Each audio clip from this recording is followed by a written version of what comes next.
ছবি গৌরী ধর্মপাল। ও বিল্লি, বিল্লি উঠে কোথায় চললি? কাটা রেখেছি পাতে, দুধ মেখেছি ভাতে, খেয়ে গিয়ে শোনা। কে করেছে মানা?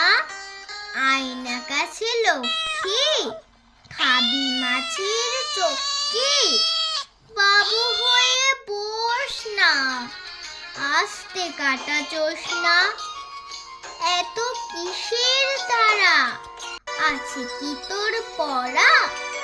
পাত্তি চাচা মোচা, বলে গিয়ে আচা। ও কি রে, এ তো মুখেই চললি। ও বিল্লি, বিল্লি নমস্কার।